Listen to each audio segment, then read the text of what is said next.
Yes. So we're wearing these. All right, baby. We are wearing these NBA sweaters to remind viewers that Christmas Day is the biggest day of the regular season. On Sunday, December 25th, there will be over 13 hours of continuous coverage of basketball on ABC and ESPN platforms. So go to our website for the full schedule. Woo! Look at Joy. Joy's wearing it Trey chic. Well, Joy is very chic. Why do you want to mess my hair up? Well, Once no, you take those things off. It's very Heat. red. You're You're matching. Heat. It's This red, is for white, and the snow. Miami Heat. Yes. I happen to know that LeBron James was playing for them and then went to Cleveland. Went back to Cleveland. See how Yes. I know this I now? know you're all Right. right. Joy, did you pick it because it's red and it's Christmas? No, I picked it because it's the Miami Heat. Yeah, and if you believe that, I'm a natural blonde. Donald Trump's team is pushing back at reports that the White House office space, usually reserved for the First Lady, will be used by his daughter, Ivanka. She was present at a meeting with top Silicon Valley execs yesterday, and along with her brothers, Don Jr. and Eric. And the question is, if the kids are going to run the blind trust, what are they doing sitting in on these meetings? He needs to separate Ivanka. I get why he wants Ivanka and wants She's her. a smart girl. She's smart.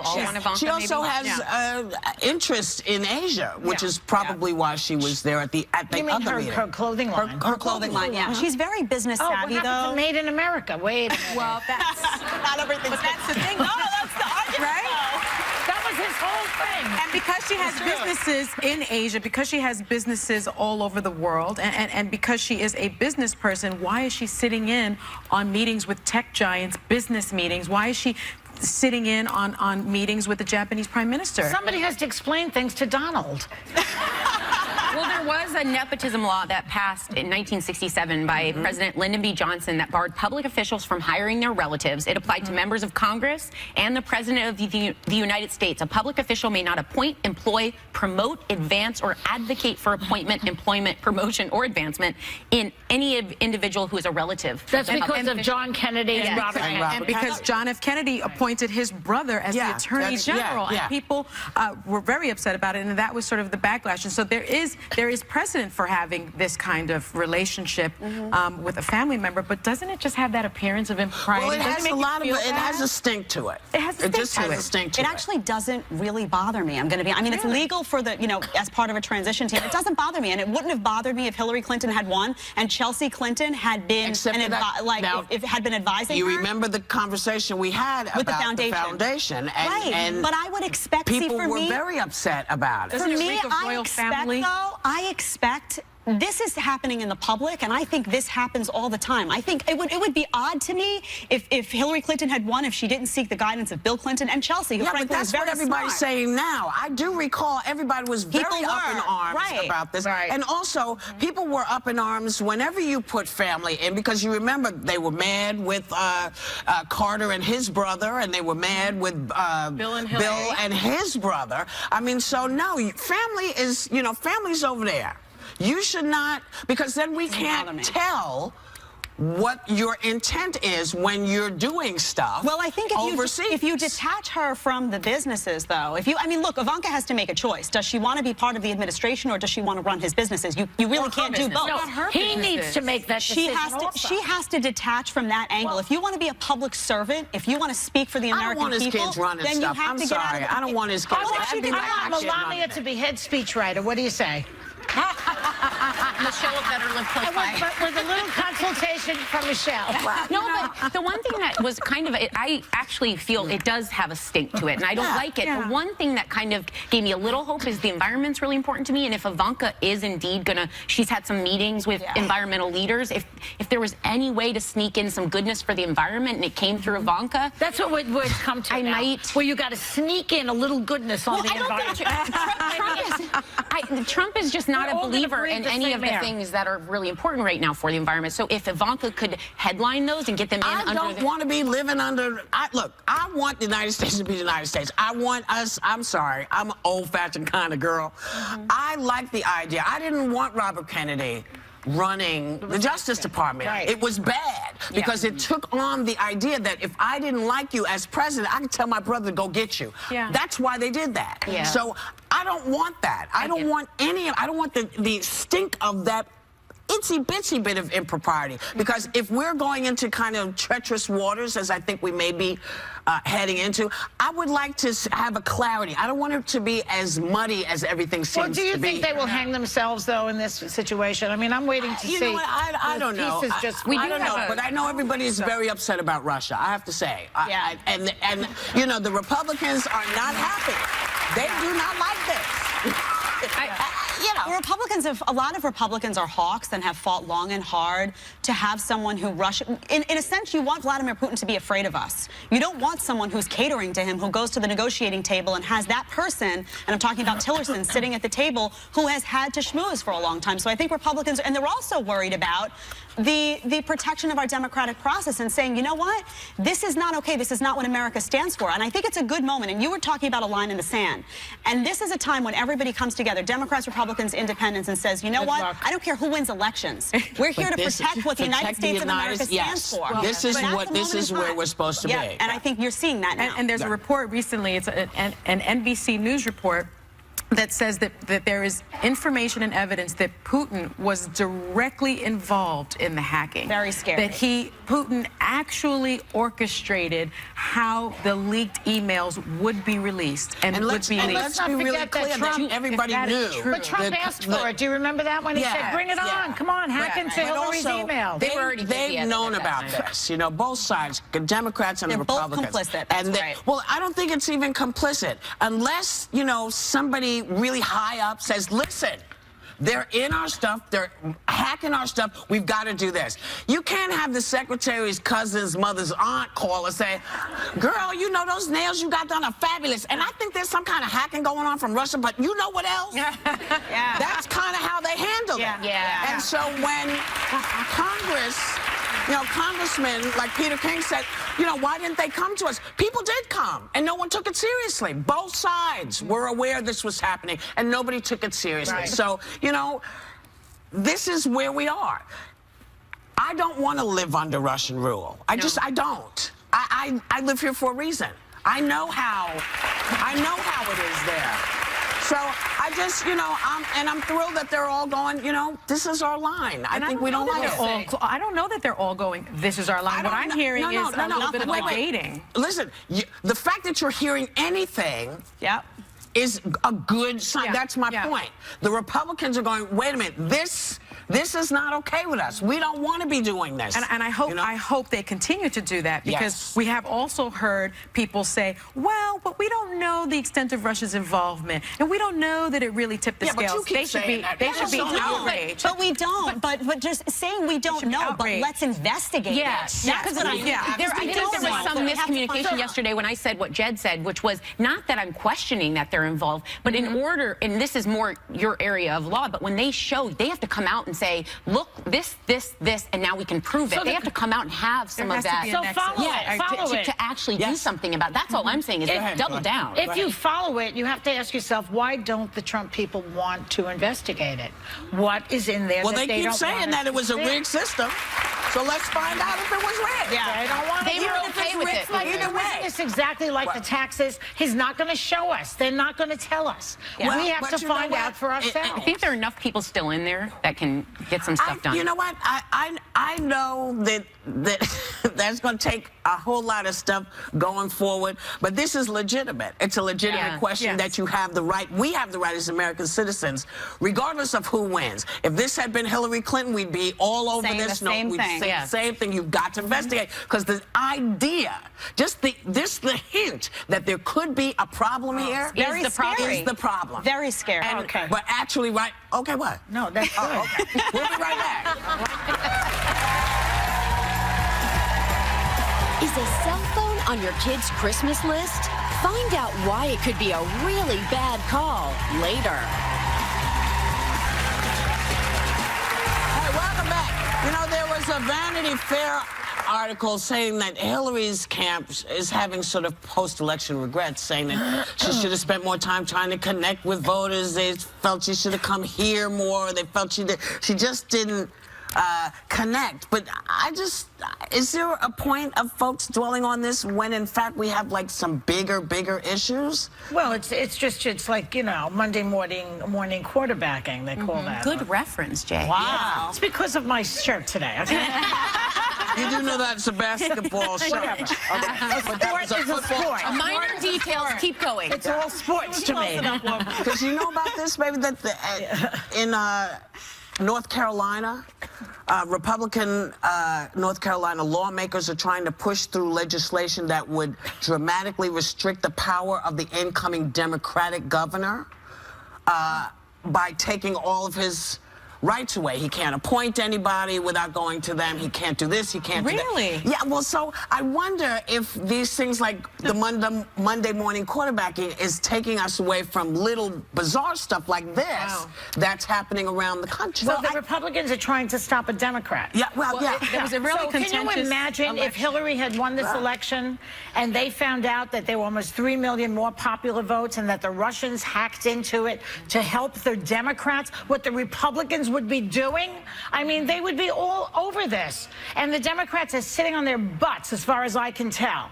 Yeah. I do think it's important to reflect, though. Sorry, Jen. I think it's important to look back for a second, because there was the reason so many people were shocked on election night, including Miss Joy over here, was that it caught so many people off guard that there was some, like, it really seemed like it was in the bag for Hillary Clinton for so long. Yeah. See, I don't know why anybody thought that. Well, I was one of them, polls, but every single poll said it. Well, I don't live in the shock of it was that we weren't hearing something. And so the point of reflection is, while we still have some time, look back and find out where the glitches were, because going forward, you can't fix it. But going back and seeing what she didn't do right isn't going to be as helpful as making sure, as we look forward, that we know what we're looking at. Because if in fact people are trying to change the process of how it works, that's not good, and it doesn't help Donald, because it will all be dumped in his lap. But some of the criticisms of her were that she wasn't hearing the working person, and that the Democratic Party used to represent and that. She didn't so relate I think to women. And to look back on that is important, because you can't fix the party going forward unless we see what One of the problems with her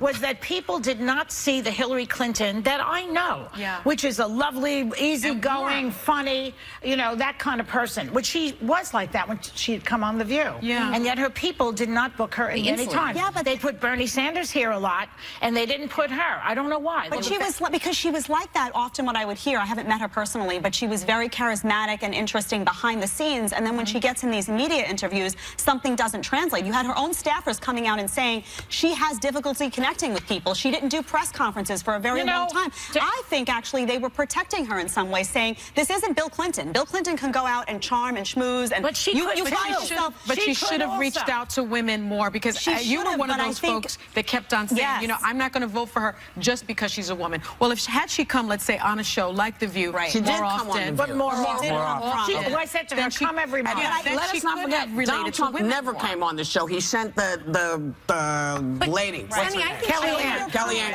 I think your point is the better point. Your point is the better point, because what happens is we obsess about these elections and we don't pay attention to what's happening in states where obstructionism is becoming the norm. That can't be the norm. You have to accept the political process. If someone wins and they're a Democrat, there's a reason for that. You need to look at it and say, you know what, now we can't obstruct everything that person does. Now it's time to sit down at a table and see if we can have a conversation within the state. If you don't reflect, never happens in politics. But Jed, if you don't reflect, then past becomes prologue. You can reflect. So you have to reflect, you can do both. And you have to make sure that those same mistakes aren't made. I mean, if you look at Hillary Clinton... Listen, baby, you can't make sure, because we don't know the next time. We don't know the next time another woman is going to step up and do this. What Democrats need to be doing right now is making sure that the Democrats who are in are being treated correctly. Well, that is true. That's what they need to do. In 2 more years, we can have a turnaround a little bit. So people have to start working on that. But people have to now start paying attention. You know, we have said on this show many times, all elections should be local elections. You should be paying attention to what is there in front of you. Because you may not have a big change you can make with the big picture, but you can sure take control of what's happening in your neighborhood. And if people are messing with your governorship, if they're messing with these things, you must pay attention. And yeah, you know, we don't know when we're going to get another woman. We don't know when this situation is going to come up. I don't think any other woman would face what Hillary Clinton faced. Why do you think that is? Because for Hillary Clinton, from the moment she said, you know, I'm going to stand right next to Bill and work with him, everybody said, oh, no. When Chelsea came on, she said, you know, because I think Joy asked her, how do you feel when people say that? She laughed, said, people have been saying this about my mother since I was 3. And They've been saying she was a rotten woman. She said, I'm not standing by my husband baking cookies like the little woman. Remember that? People turned on her that day. Well, but they turned on her before then. They turned on her when she was the first lady of Arkansas. As I said before, it showed you in this election that men can get away with anything and women can get away with nothing. But you because Donald Trump got away with everything. He should have been taken down the day that he put down John McCain as not a true American patriot. Okay, stop. Everybody stop. We'll be right back.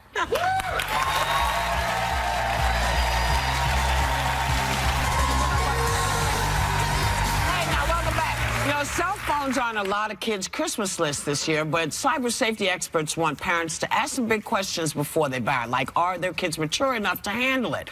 Do they understand how to use it responsibly? What would you be asking? Why do you want the phone? What is the purpose of it? And I taught kids for a long time, and what starts out as a phone that's to make phone calls in case of an emergency suddenly becomes this like machine that's like you could basically have a whole inside life in that phone that you can hide from your parents. So I think parents, if you're the type of parent that can really talk to your kids, ask them, be like, why do you want this? Like, what do you want to do on? Like, let them feel open to talk to you. But if you're going to get them that phone and then you're going to spend 24 hours a day for the next 6 months monitoring it and secretly trying to snatch it and see everything they're doing, maybe it's not time to get them the phone yet. Maybe it's not. You're not ready. They're not ready. Hold off as long as you can. This was a really difficult decision for me that I just had to make this year. My daughter's 10. She's in the 5th grade. And she wanted a phone, and I told her that she couldn't have a phone. However, she was on the bus with her big brother, and I said, your big brother has a phone. You don't need one. He started swimming after school on his team. And what happened? And she got stuck on the bus. That bus was like 45 minutes late. And what happened? And I freaked out, and I was trying to call the bus driver. I called the school. I called the dispatch. Because you forgot that the bus driver cannot pick up the phone. I'm like, what's wrong with this bus driver? And we had to decide. We decided to give her the phone because it's a safety issue. Yeah. It's a safety issue for her. That's the only. Get her a flip phone if you're worried. You can also limit the access of who the phone can call. Oh, my goodness. And I feel so sorry for Paloma because she can barely do anything with the phone. I have so many cyber sitters on that phone that she was trying to do some research, and she's like, I can't research nature. And I was like, but you know really? what? She's not supposed to be researching nature on the phone. Exactly. That's why I got you the computer. That's the point. That was my point. That was my point. The scariest part of this is, I don't know if you guys remember AOL and like the chat rooms. I remember, we didn't have phones when I was in high school, but I remember my sister was in a chat room. She was in college at the time, and I got on there. And I one time was having an interaction with someone that I thought was a young person. Yeah. Come to find out, he wanted my phone number. I innocently thought, oh, I'll give him my phone number. You know, it was someone my age, all this stuff.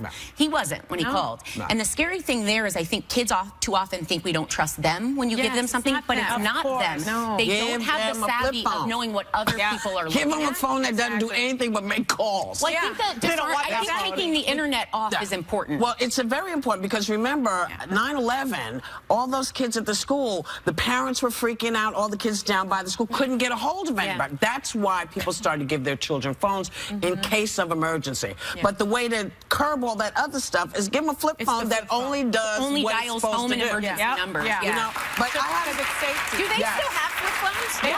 Oh yeah, you can get one. And I know where they all are. My first cell phone was like. But here's some gifts that I know people will actually also love, that also lets girls know how special they are. Lamellar dolls show the beauty of the real human body. They have moles and cellulite. They look like women. And there's another set of dolls called the Queens of Africa dolls, and they're part of a program to empower girls of African descent about their heritage. And proceeds contributed to the education initiatives throughout Africa. It's an African designer. And if you look, you know, her lips are different, her nose is different. It isn't a knockoff of another doll. She is her own doll. So we'll put all the information of where to find them on our website. And they are beautiful. They are gorgeous, you know. Whoopi brought them in. And I think it's so important, especially for our girls, to see dolls that look like themselves, yes. You know, to show them that they are beautiful. Yes, and also important. Girls who we used to say are a little bigger. You know, they have to know that there are dolls out there for you. Yeah. There are dolls Pretty you much can play. all girls. No one looks like Barbie. Well, exactly. But everyone loves Barbie. You know, Barbie's a big fan of this show. I love Barbie. I love Barbie. Barbie is I look exactly like Barbie. has because Barbie is a big. She's a big helper of the show. Barbie's lovely. Yeah, she's a big sponsor of the show. So we love Barbie. We love Barbie. And Barbie has, I think Barbie has come a long way because you also see Barbie dolls with, you know, that look like Latinas and African Americans, and so I we think love we've Barbie. come, and we love Barbie, and we've come a long way. When I was a kid, there weren't that many dolls that looked like that. I said we love Barbie. We'll be right back.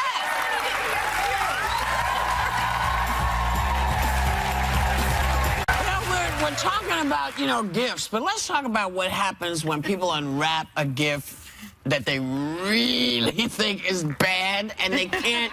You know how people fake it and they go, wow.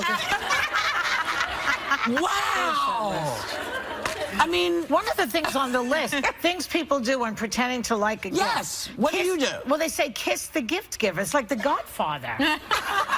It's like they're kissing the gift giver. Well, I think they're reacting fast so they don't. You don't see their face. They're like, "Oh my God, Joy, thank you." I just wanted to do that. I know. I was waiting for the right story. So they kiss the gift giver to what? To I think to get over the moment of the it's a awkward. distraction. So if I jump and hug and thank you, you don't notice. They appear too delated, or they. Oh, I love it. Yeah, that's delighted. I love this one. They stare at the gift. Well, maybe they're stoned. They could be stoned. I had a boyfriend. Go ahead.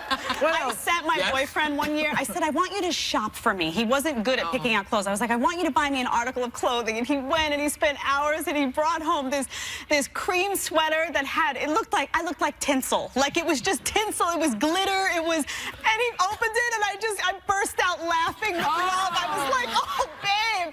But it was just. Did you wear it for him? It was, you know what? I love Sarah, you would have worn it. I would have worn it. Sarah would have worn it. She would have worn it. She's a good person. It's in your room. I knew that tinsel came from somewhere else. Yeah. No, but I'm I re-gifted. It sounds cheesy, but I think because I have my own gift-giving anxiety, like I'm nervous and I want someone to love it, that I think I receive gifts the same way. So when I say I'm excited, whether you re-gift it, whether it's something you don't want, whether it's something I don't want, I literally am seriously so grateful when someone gives me a gift. Yes. Even It's like wonderful. Yeah, so Me too. I'm like It's so nice. I'll find ways to make it useful or even re-gift And I don't mind the regifting. I don't mind regifting. I don't mind the regifting, but so many people hate the regifting. Can I make a recommendation on regifting? I don't mind it. If you're going to give a regift with someone's initials, like I've gotten gifts with initials, except it's not a J, it's a P. Okay? So then you know that person, at least be aware of the alphabet. Yeah, you have to be Didn't aware. you once get a regift back that you gave to someone Yes, else? I did. Yes, I did. And you know, you can't really be rude about it. No. You can just say, "Wow, that's really nice. Thank you." I liked it the first time. No, you know, my mom raised me to say, you know what, people do the best they can. Yeah. They do the best they can, and sometimes, you know, you think people have enough to do something else, and you know, you're lucky you get a present from anybody. I feel like so. I say thanks for the present. Yeah. But how about this? This is not about a present. Oh, yeah. This is women hoping for a marriage proposal over the holidays. You should check out what guys told Bravo TV about why they're terrified to do it. They're not ready to grow up, not sure she's the one, aren't ready to have sex with the same person for the rest of their lives. They're never ready for that. Who is? Is any of this surprising? Yeah. Who is? I mean, No if one's he's ready for not- that. If he's not sure you're the one, then why do you want a ring from him? Like, you want someone who feels like they're ready, and you know they want you, and they say, you know what, if I have sex with this person for the rest of my life, that makes me happy. Like, I feel like there's a moment where you think something's going great and you want to push it, you want to force it. Let it happen, because if it doesn't happen, it's the wrong guy. Then it's If you're inclined to say no, I had a guy once, you know, pose this question to me. He wasn't the right guy for me, and he was great on paper, but he wasn't my love. I'm going to get a mirror for you. And I had to. No, I'm going to get a mirror for you because I want you to hear what you're saying. But you know what? It's true, and this is my therapist right here, and she gives the best advice, by the way, in the world. But sometimes I'll want to rush anything, whether it's career or whether it's romance or anything, and she'll sit me down and she'll be like, "Don't settle, let it happen," and she's 100% right. And I also think women need to be able to say no.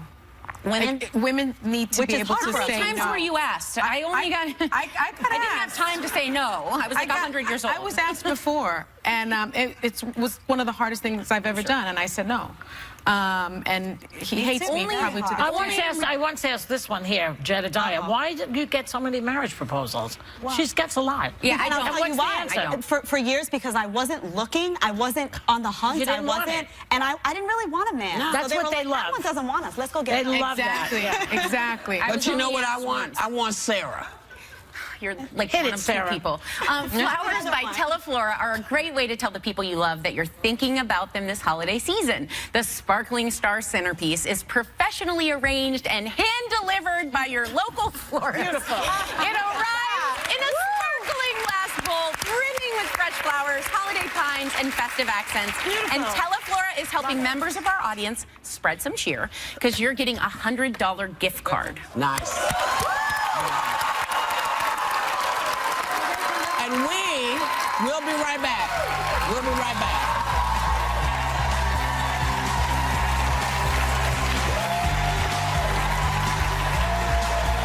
Get ready for Clay Aiken and Ruben Studdard. Oh, you know why they're here. We're here to announce we're going to be on Dancing with the Stars. We're announcing our posts in the Trump cabinet. We're here to perform our new rap song. Hit it. I'm the best MC you ever heard. We're singing a Christmas classic. And you don't want to miss it. Coming up next. One of the standout performers on the second season of American Idol, and we are so honored that 13 years later, they're reuniting for the first time on television right here on our stage. So here to perform this Christmas, give it up for Clay Aiken and Ruben Studdard. Thank you.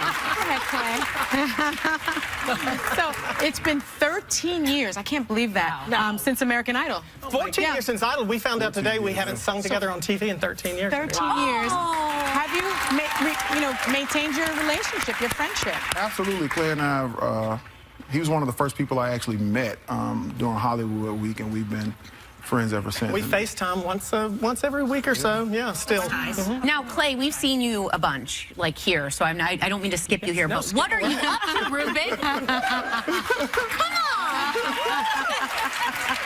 I've just been doing the same things. I have been really blessed over the past 13 years to have released 7 albums. Wow.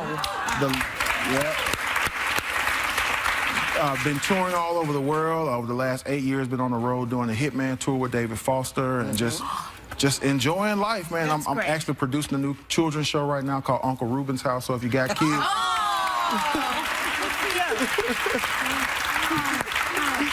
I mean, any plans to maybe release something together? Because you all sounded fantastic together.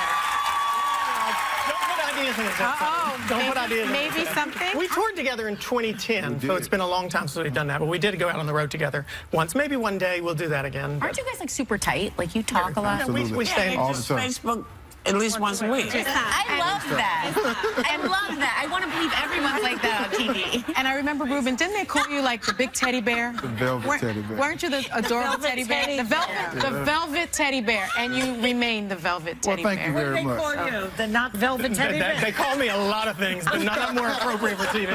Oh, Clay, that's so... Oh, I'm kidding. Now, he's in politics also, right? Yes. Yeah. Oh, that makes you an open Which means target. that people say lots of things.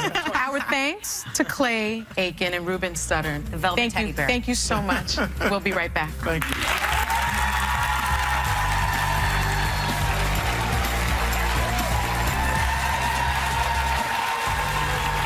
Welcome back. You know, on our show from time to time, because we do so many interviews, sometimes we space out and we don't realize that we're gone, and then we pop back in. And so we were talking about this because this happens to everybody at the table. It happens to us all. But you know, it happens to me all the time where I'm thinking, oh man, I should be doing this, and then I think to myself, they're talking about something and I don't know what it is. And so here's how you can tell is when I do this. Oh my God, you do that a lot. Yes. That's the sign that I have been spacing out from what you're talking about. I once told Paula that because she came back with the most awkward comment, and all of a sudden it goes to commercial. I go, Paula, what were you saying? And she goes, I don't know. I zoned out, and then I came back. I was like, never speak when you come back. And then I just did. She just did it. That was so funny. It was lots of fun. Because I'm thinking, why wouldn't they ask them went about to the that? Bahamas in her head. They're really close. Why aren't we talking about that? And I'm just thinking, and you're like, they just did. They just did. Well, you know what? The Hot Topics are going to keep going after the show on Facebook Live. Some of the greatest women at this table. I just have to tell you, I'm so proud to be hanging with y'all. Have a great day. Take a little time to enjoy the view.